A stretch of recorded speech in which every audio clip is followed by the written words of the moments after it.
with examples, there are, I think, getting more and more jobs where you actually don't have to know everything, like fixing nails or fixing cars. You don't have to go really into the chemistry or molecular biology. Yeah, yeah. You just plug in, you tell the computer, and it fixes. So, so what do you think, Frank? Is it what kind of society we're moving forward? Is it that we are going to have more jobs where you actually have to dig very deep and have to know very well to be good at what you're doing, or we are getting more people who will just be good enough if they know how to install some things, even if it's a computer or robot, and you don't have to have the whole education background? I think to answer that, we need to look at the big picture, and we also need to look at it over time. If you look at what's become completely normal today, or what has been until not so long ago, which is that people had to have a high level of education in order to do certain types of jobs. That wasn't always the case.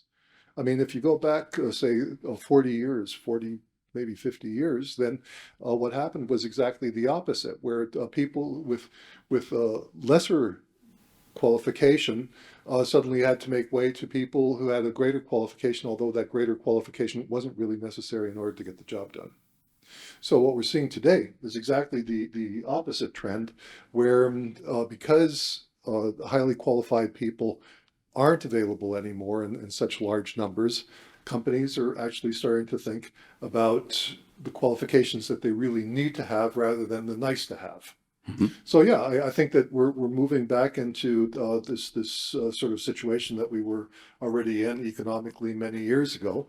That said, there will always be a requirement. There will always be a requirement for a very substantial amount of knowledge. In the end, these short courses that we're talking about, to me, are like a mosaic. I give you a piece of a mosaic. If you don't have the total picture, if you don't know, or a puzzle, if you don't know what the entire picture looks like, how are you going to know what to do with that piece? And this is where universities come in, the holistic view on things.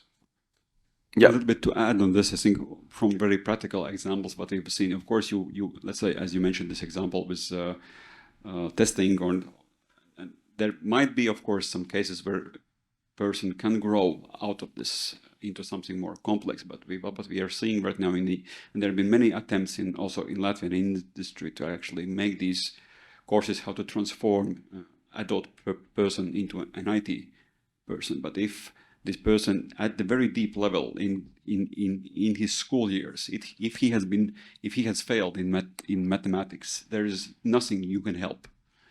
There is nothing. I mean, that's why we are right now having this big discussion with the Ministry of Education that around grade 6 there's this big wall where people are separated into two parts. Part of people who can still understand something in the mathematics, and the other part who doesn't. So we have to save this others, because there is no reason that person should not understand mathematics. There are some stigmas, and there's lots of big discussion about this one. But if you lose this person at the grade 6, there's nothing you can do.